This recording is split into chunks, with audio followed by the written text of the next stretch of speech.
Our next talk is Embracing User-Generated Content. Please welcome Tom Bui from Valve. Hello, everyone. My name is Tom, as Chet said, and I'm a programmer at Valve Software. Today, I'd like to talk to you about embracing user-generated content. Briefly, these are the high-level points I'm going to talk about today. I'll go over what UGC is and why it's important. I'll run you through some examples of games on Steam that have integrated UGC in interesting ways. I'll talk about how easy it is to get started, and then I'll discuss some ideas to reward content creators, ensuring that the best possible content will be exposed to your players. So, what is user-generated content exactly? Most of you probably know what UGC is by now. There have been dozens of presentations over the years that have covered user-generated content in one way or another. Back in 2009, an old coworker and dear friend, Chris Hecker, gave a talk at GDC entitled Meaning, Aesthetics, and User-Generated Content. In it, he laid out two axes for categorizing UGC: aesthetics versus behavior, and parameterization versus creation. To simplify things a bit, I'd personally define UGC as any kind of content that your users create that is related to your game. For this presentation, we'll spend most of our time focusing on content that your game can consume, such as maps or levels, characters, cosmetic items, gameplay mods, etc. One of the things I strongly believe is that UGC is an ongoing service. It's an ongoing service to your players. It's a service that is supported both by you and your community. It's a vision of your game that is not bounded by the amount of time and resources you have. Games as a form of entertainment have always been about player choice. Otherwise, we would be no different than other forms of media, such as books or movies. And UGC is an incredibly powerful way to give customers an unbelievable amount of choice and let them shape how they want to play your games. Here at Valve, we have a unique perspective on UGC. Some of our most popular game franchises started off as mods of other games. Counter-Strike started off as a mod of Half-Life. Team Fortress started off as a mod of Quake. And Alien Swarm started off as a mod of Unreal Tournament. And you've probably heard of Dota. It started off as a mod of Warcraft 3. We've even hired many of the people behind these mods, so in some ways, it's in our DNA. Because of this background, many of our products directly support UGC in one way or another. So we've truly seen the power of it firsthand. We believe that games that embrace UGC will have a leg up on games that don't, simply because the games that use UGC will be able to harness the infinite power of the internet. The community will make those games better, because they'll experiment and iterate at a much faster rate than you or I ever could. They'll find out things that they like and what they don't, and that's actually real data for you to use. A great example of paying attention to what the modding community is doing and reacting accordingly is DayZ. DayZ started off as a mod of Arma 2 back in 2012. Within months of release, hundreds of thousands of players were purchasing Arma 2 just to play the DayZ mod. It was so successful that Bohemia, the developers of Arma 2, hired the original mod creator and decided to make a standalone version. That standalone version was released just a month ago and is currently one of the best-selling games on Steam right now. Now you may be thinking, my game is entirely procedural. There's no place for UGC. Well, I'm here to tell you that it actually can be done. I've seen games where users create new tile sets for those procedural level generators, new monsters to populate those dungeons, and new rules to tweak how those game worlds are created. The point I'm trying to make is that any game can benefit. Even if you have a linear single-player game, there are still surprising ways users will mod it. They will add new stories or chapters. Maybe they'll even change the ending. And quite frankly, if your customers love your game, they're going to mod it. They'll do it for the joy of figuring things out, and because they want to personalize their own experiences with it. So you might as well help out these creators as much as possible and ensure the rest of your players get to reap the benefits. Now, there's a huge variety of ways that games are making use of UGC. To get your creative juices flowing, I'm going to walk through some examples. For now, we're going to look at games that have integrated with the Steam Workshop.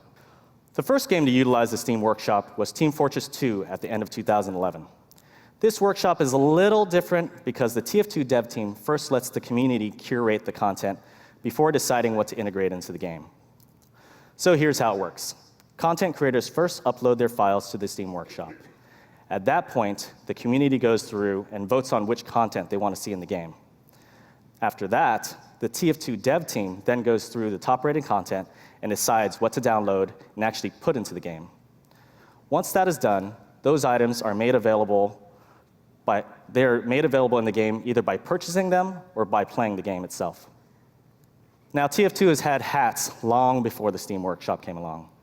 In fact, prior to the workshop, we had a scrappy little web portal we called the TF2 Contribute site. Users would upload zip files containing their models or whatever else they wanted to troll us with. And we had an admin view that let us go through all this content and decide what to use. However, there was a big problem. There is no community feedback into what we actually shipped. That's one of the main reasons we built the Steam Workshop, so our customers could tell us what they wanted in their game. As well, back during the Stone Age, contributors were only compensated for their efforts with an in-game item and the satisfaction that they made TF2 a better place.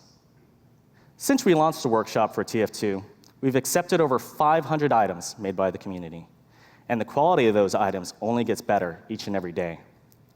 Even better, when we sell one of those community items, as Kyle alluded to, the creators get a share of the revenue.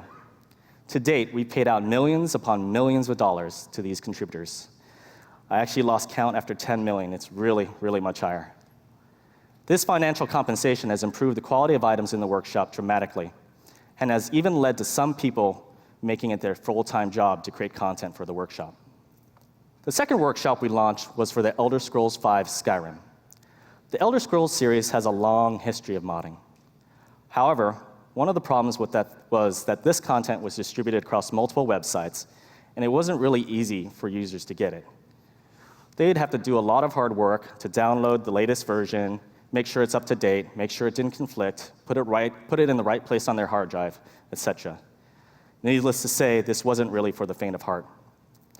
When Skyrim added workshop support, this suddenly brought these mods to the masses.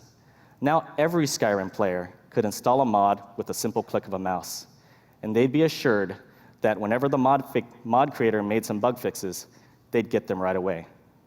This has been tremendously successful. As of January 1st, there have been over 81.8 million downloads of nearly 20,000 pieces of UGC. I use downloads in quotes because we don't actually count those auto updates. But yeah, that's a minor point. We should really track that stat. These mods range from weapons to characters to quests that give users hours upon hours of new content to explore. And seriously, I don't know another game where you can find a rabbit dressed up as a Dovahkiin or crabs with a top hat and monocle, so it's pretty cool. Don't Starve is one of those games that receives regular updates from its dev team. Back in August, when they integrated with the Steam Workshop and allowed their community to create and share all kinds of UGC, we got all kinds of new things, such as new characters, items, gameplay mods, UI mods, and the ability to personalize the game was one of the nicer implementations we've seen. One really interesting thing that they did was to let users create language packs and tutorials. To date, there are over 10 language packs and over a dozen tutorials for the game. CSGO's workshop started off by allowing users to share the maps that they had created. In the past, when a map maker uploaded their map to a website, it would get copied all over the internet to various fan sites. Then server operators would go to their favorite fan site, download it, and put it into rotation.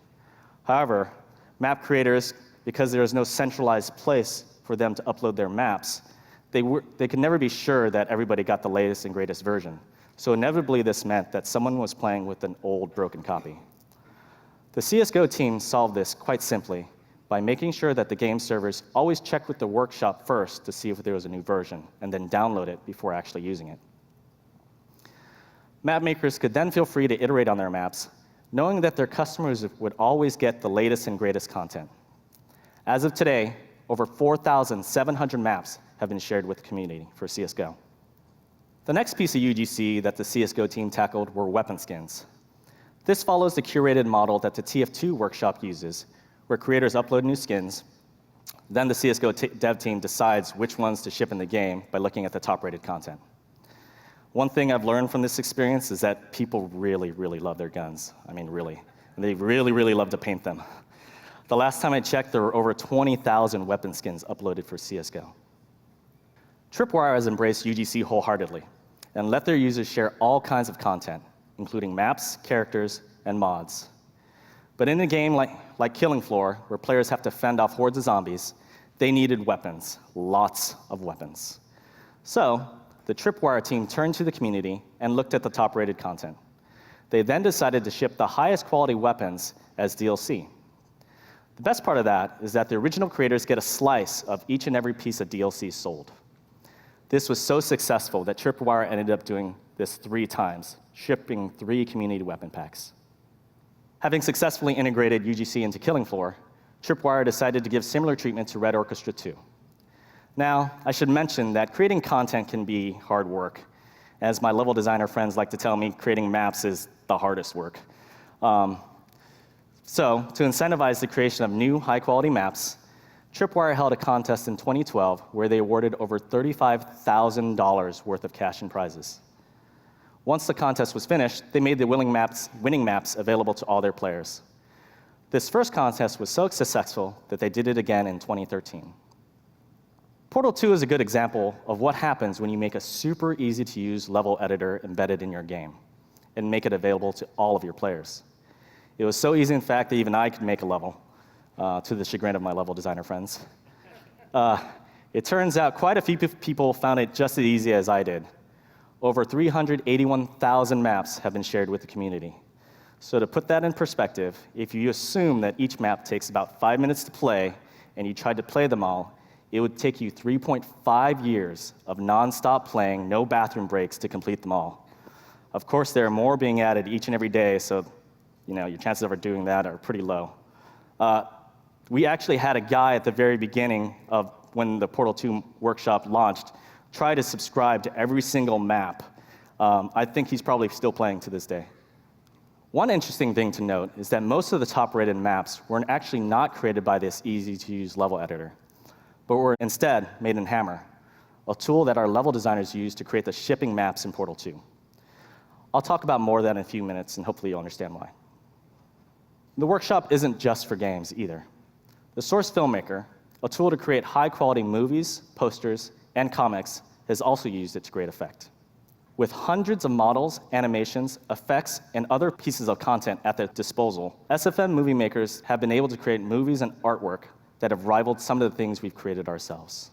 And last, but not least, there's Gary's Mod. Gary's Mod is what I personally consider the epitome of UGC. It started off as a mod of the Source engine, and its seemingly sole purpose is to create more UGC. At this point, I can't tell if it's reached sentience, but I know that it's actually reproducing. Everything a player does in Gary's Mod seems to create more content to share with other players. Players have created over 250,000 pieces of content, ranging from new game modes to new characters to freaking roller coasters. I could probably go on and on about how people are integrating their games with UGC, but I'll leave some of that fun detective work for you. There are currently 72 products using the Steam Workshop, all in interesting ways, so there's plenty to look at and get inspired by. All right, you guys are excited, I can tell, and you want to get going. But maybe you have some nagging concerns about the amount of work it will take, and you're not sure when to get started. So, when should you start? Well, I'd say start right now. Is everybody typing? Let's see. Okay, wait till lunch. It's never too early to start, and we're happy to help. So now I'm going to give you a short sales pitch on the Steam Workshop. I love UGC, and I've dedicated over 10 years of my life in the game industry to it. I know that it can seem daunting to try to do this all on your own. Well, I'm here to tell you, you're not alone. And you won't have to do everything, because we've built some tools to help you out. You can think of the Steam Workshop as a set of tools that make it easy to share user-generated content with your community.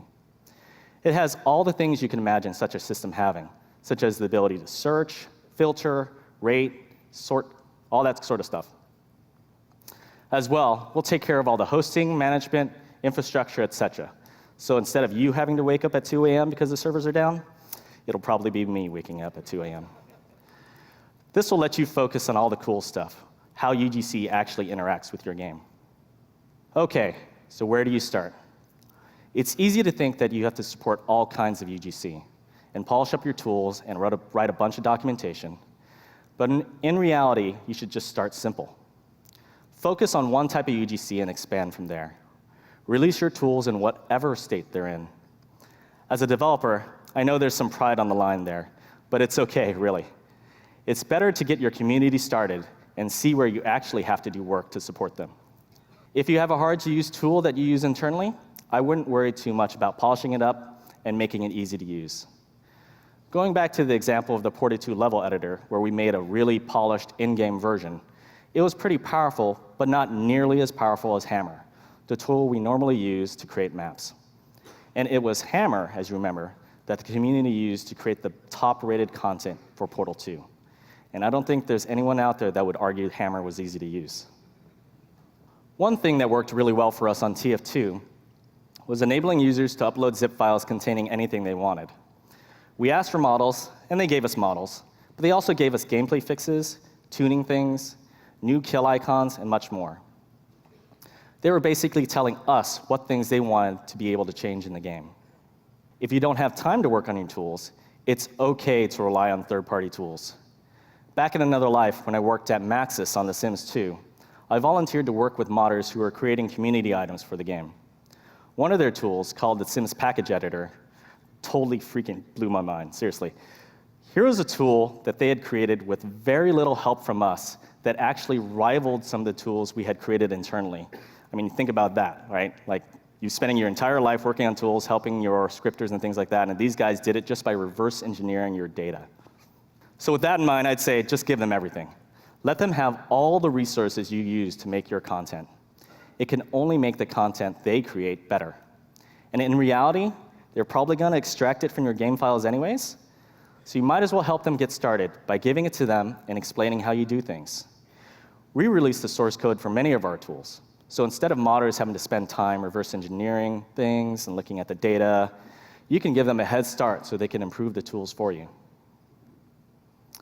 Okay, so what if you don't even have documentation, or it's really bad, like some of ours? It's okay. Ship what you have. Create a wiki, or direct users to a place where they can create documentation for you. They'll probably do this anyways. But you can make sure that everyone is on the same page by centralizing that content and supporting it as much as possible. Anything you can do to get the community on the road to making higher quality content faster is worth it. The most important thing is to get started. After that, you can learn what your content creators want to do and act accordingly. You'll need to listen to them and figure out what they're trying to do. Look for ways to make their lives easier so that they can focus on creating the best content possible for your game. Again, when we first started with UGC for TF2, remember that we let users upload a zip file containing anything they wanted. So they would upload assets made in Maya, 3ds Studio Max, or any number of modeling packages. Eventually, we decided that it was in our best interest to build an import tool to save us some time. But it wasn't necessary to the success of UGC in the very beginning. And I'd argue that the opportunity cost of letting customers give us UGC early was much better than the cost of waiting a few years to polish up our tools. Once you have one type of UGC supported, it's easy to expand to other types. Go through methodically and see what other kinds of content your users want to customize. And maybe eventually you'll catch up with Gary's mod, but probably not. In parallel, you may also want to make the lives of your UGC consumers easier.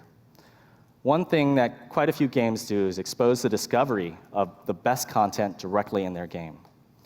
For example, in Don't Starve, they list out the top mods in their UI, making it super easy to explore the best content. They also allow users to manage their mods in-game, so it all feels like one seamless experience. If you know that a user has used a piece of content, you should ask them to evaluate its quality. For example, in Portal 2, after a user completes a map, we ask them to rate it. This ensures that we capture the user's feedback, which in turn enables us to figure out what the best content is, and then we can expose it to as many players as possible. All right, so we've covered the basics, but wait, there's more. There's more to think about, and that's how to encourage the creation of quality content for your game. There are many ways to do this, but what we've found is to get the best quality content, you'll want to provide some sort of financial compensation. In the very beginning, remember that TF2 modelers created hats because of their love for the game and hats, and the fact that they'd receive a special in-game item, and of course, status in the community.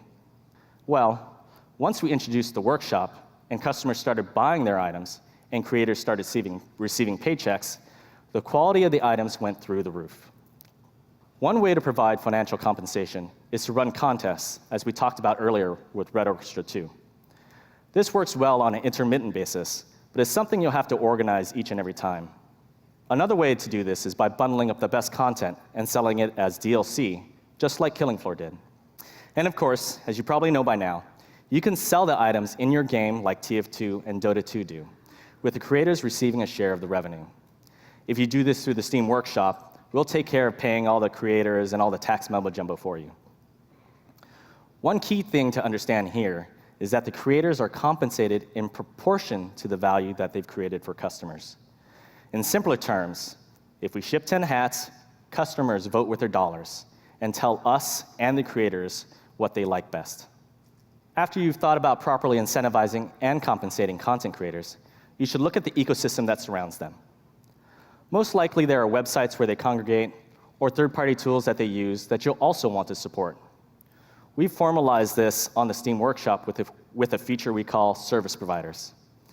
Basically, content creators can choose from a whitelist of these service providers to tell us which ones help them the most. Then, for every item that they sell, 5% of Steam's share of the revenue is directed instead towards these chosen service providers. It's pretty much a win-win for everyone. Content creators are supporting the service providers that help them the most. The service providers are getting more resources to improve their tools and services, and your game gets better content because the whole ecosystem is improving. All right, we're almost done, thank God. But in reality, we've only really just started exploring user-generated content. The type of UGC that your game can consume is just the tip of the iceberg. Players will find all kinds of ways to create content related to your game. And I'm going to go over a few of my favorites right now. They're going to take screenshots to capture the beauty of your games.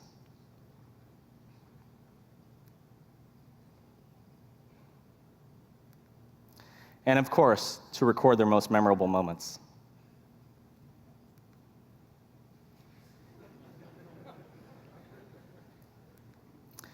They'll make movies to tell new stories about your characters and universe.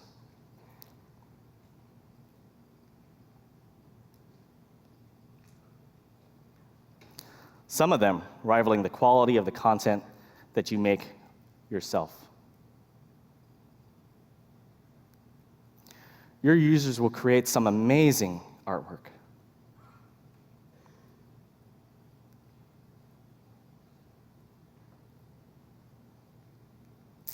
Some of it the result of contests, such as this winning piece for Tomb Raider.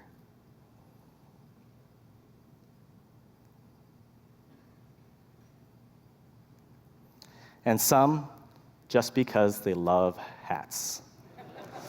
The community has this obsession with hats. I don't really understand it. You know it's really bad when you dream about hats and you wake up and you see everyone with a hat. That's when you know you have a problem. They'll write guides to help their fellow players. And walkthroughs. And wikis. They'll even cover your music and share it with millions of other players. And some will even create new music inspired by your game. They'll cosplay as your characters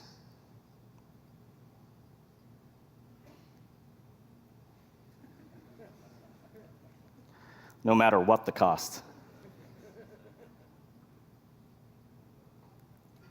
And they'll even write poetry.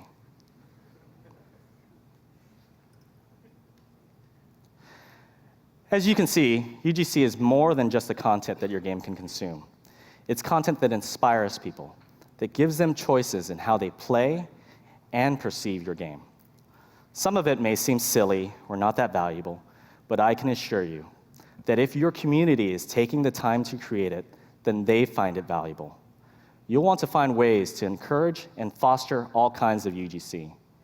In the same way that we saw the quality of in-game content increase once we started compensating creators, we're sure the same thing will happen for all this other kind of UGC as well. And of course, we'd be happy to share all this content with your community as well. So I ripped through that. To wrap things up, hopefully you've taken at least 2 things away from this talk. 1, that UGC is incredibly valuable for your game, and I personally think freaking awesome. And 2, that you should start supporting it right now, especially since I'm about to end. Because your community will come up with things you've never dreamed of. And if you're anything like me, they'll inspire you in so many ways, just like you have inspired them. Thank you.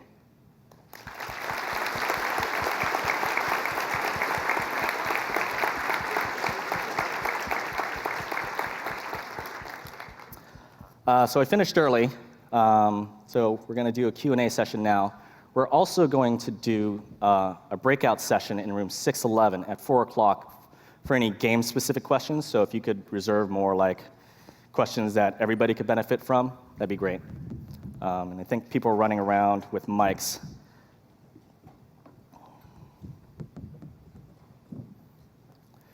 Yep. So how do you keep yourself from being ripped off by the community? Like if you release the source code and they release it themselves to outside of Steam or whatever. We just don't worry about that. We always believe, like source code in itself isn't the value, it's really the developers, right? Like you guys have the knowledge, you guys have the expertise, right? Like, you know, Half-Life source code went out there. That didn't stop Half-Life from being released, right? And that's, Quake's source code is out there. That didn't stop Quake from being successful. Of course, he released it years later. But you get my point. Source code doesn't have that value in and of itself. It's actually the people that provide the value, right? It's like it's your ideas, it's your execution of those ideas that really matter. Yes, I have a question about, is there a conflict between having, say, full access mod support and supporting a robust microtransaction economy? Like, if you allow Team Fortress to be super moddable, and I can just make any hat I want, just clone it and make it for free, would that undermine your microtransaction economy? And do you feel there's a tension between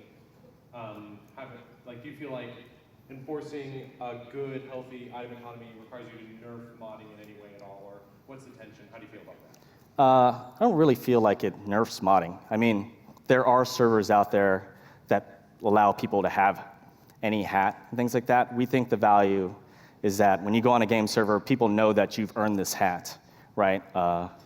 And if you're the only one that can see it, that doesn't provide value because that hat is kind of status, and it's also you personalizing your gameplay experience, right? You want people to see that you have this top hat with, you know, crazy ass effects flying over it. So we really haven't viewed that. We view, it's like if people are trying to do it, there's probably an opportunity for us to help, right? So there's the standard kind of vanilla integration of the workshop that a lot of games have done, but then there's what you were talking about where the content contributors could actually get a share of the revenue, like in Dota 2 and TF2. I couldn't see anything in documentation that actually covered making that jump from just having the regular workshop where everyone can contribute and there's no money involved. yeah, Links level. so we definitely support it. That's my bad. I'll write up some documentation tomorrow. We've heard some interest from some people, and we definitely, it is supported. I just need to write up the documentation and things like that. So yes, thank you for reminding me. So come to the breakout session, make sure I get your business card so that we can get in touch and make sure that documentation is there for you. Is there any, on the legal side with the copyrights, like how do you monitor all the hundreds of items that are coming in? And you can probably guess whether or not somebody ripped off somebody's artwork, and then it sounds like a very complicated process to verify everything, otherwise you risk exposing somebody else's work. Yeah, so this is a problem with UGC in general, not just on Steam, right? Like this is a problem on YouTube or anything that has user-generated content. We have a DMCA process, so if you're a content creator and you see that somebody's uploaded your content, you can file a DMCA notice and then we'll follow that process through, right? And the community actually does a pretty good job of moderating the content themselves. So if they see that somebody else has ripped off a mod that they actually know the original creator, they'll downvote that thing to hell. And they'll also report it. So we also have a reporting mechanism. And once a piece of content is reported enough, it just gets banned, right? So we have a lot of mechanisms to try to alleviate some of those concerns. So I know you discussed like Skyrim as an example of a game that was released not just on Steam, but still applies itself to UGC very well through the workshop. So I guess my question would be, for games that are similar in that respect, who do want to work with the workshop, but have other portals that are frequented often, do you have any suggestions for how to get people excited for Steam other than just cross-promotion? Okay, let me see if I understand your question. If you have a game that has other portals that have UGC, is that right? We actually, we have a web portal that people play our game on more than Steam, but our Steam users are very engaged, very interested in us doing something like this. And what I don't want is the alienation of those players to feel like they should play on Steam in order to use that UGC, in order to be a part of that community, unless they want to. I was wondering if you have any anecdotes or anything along the lines of that. Okay. So Skyrim still has a really active user base and mods that are outside of the Steam Workshop, right? So the Steam Workshop made it so that the mods could be brought to basically any Steam player, right? It's really easy to install a mod, etc. But there are other third-party websites, right? Like Nexus is a really big one, right? They support their mods. I mean, I'm all for modding. I'm not for a monopoly of UGC on Steam, don't get me wrong. So I think it's perfectly healthy to have other places for users to download UGC. And we've had some partners express the same concerns, and so we don't have any issue with it, right? So.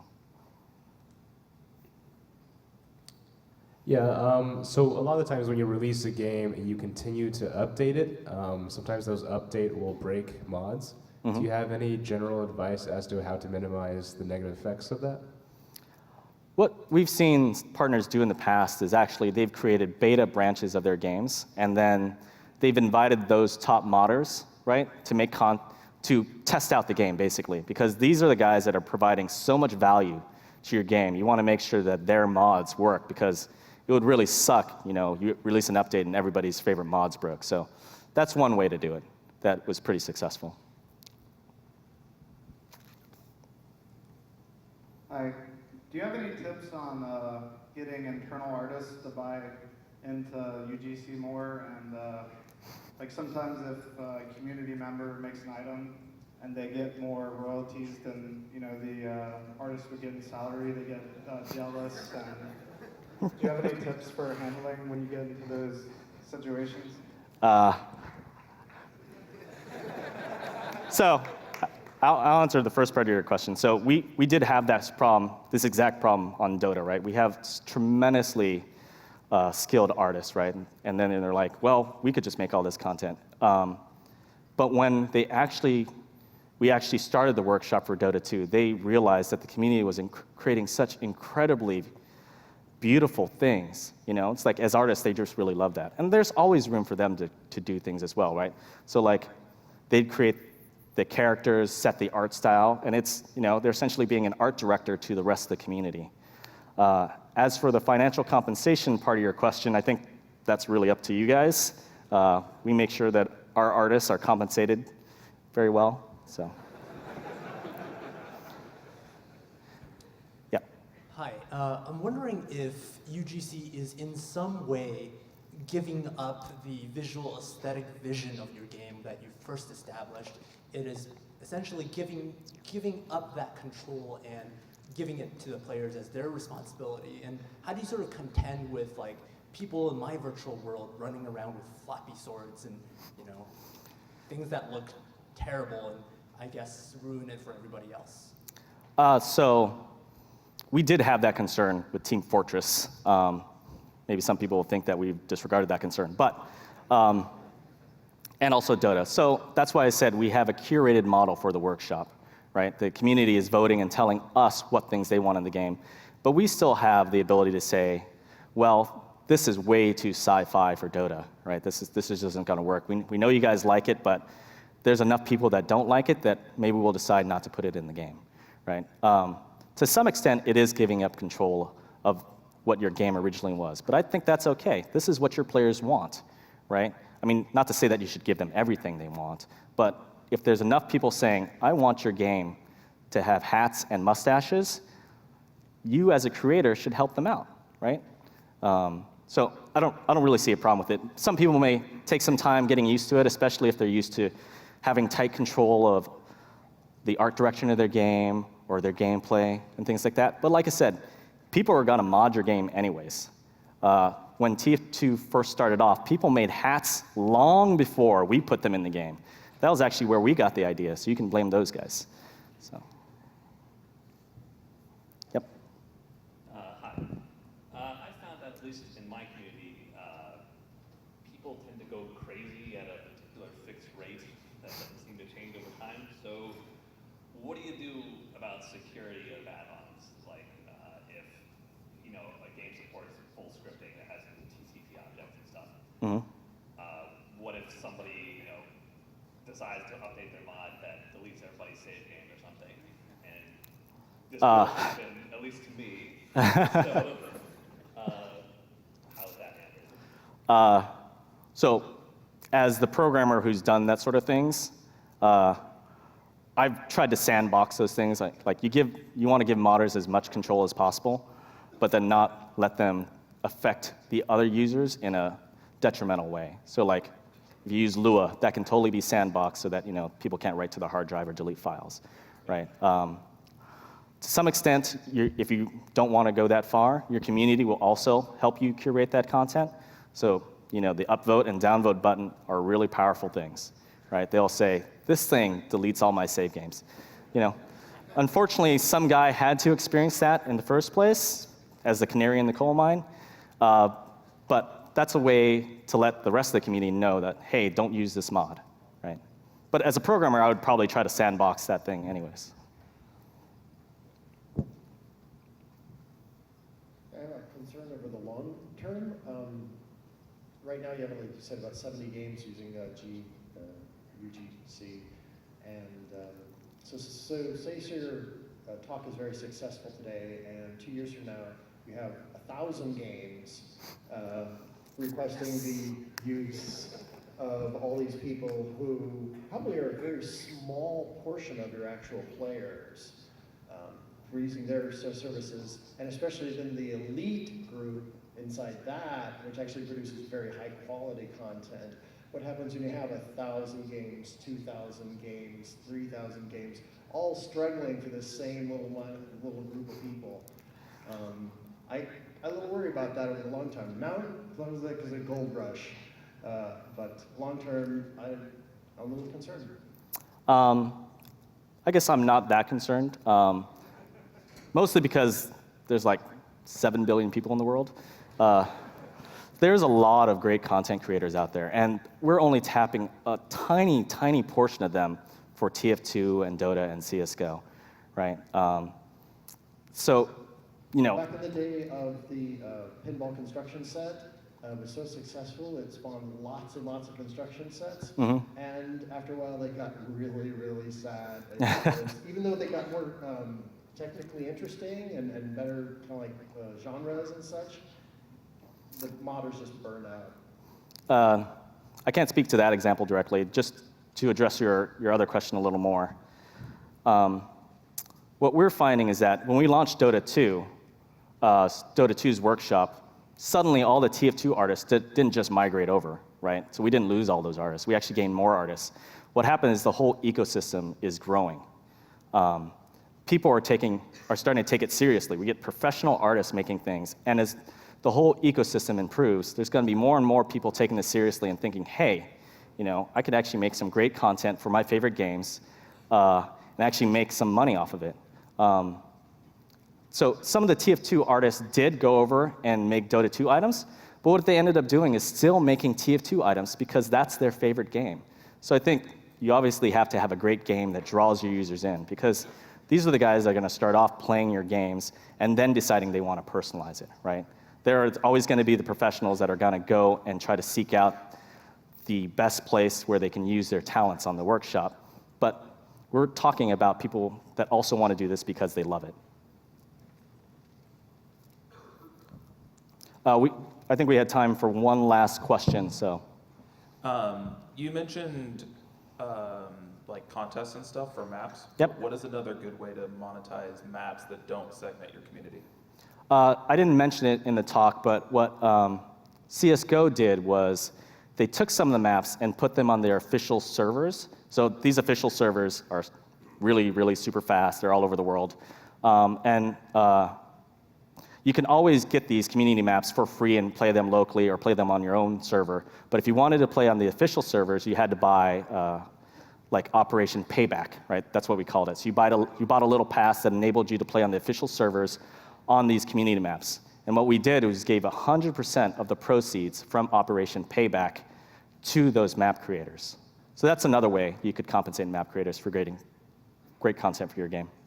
Thank you. Okay, the guy said I'm out of time, so thank you very much. Please come to the breakout session at 4 o'clock.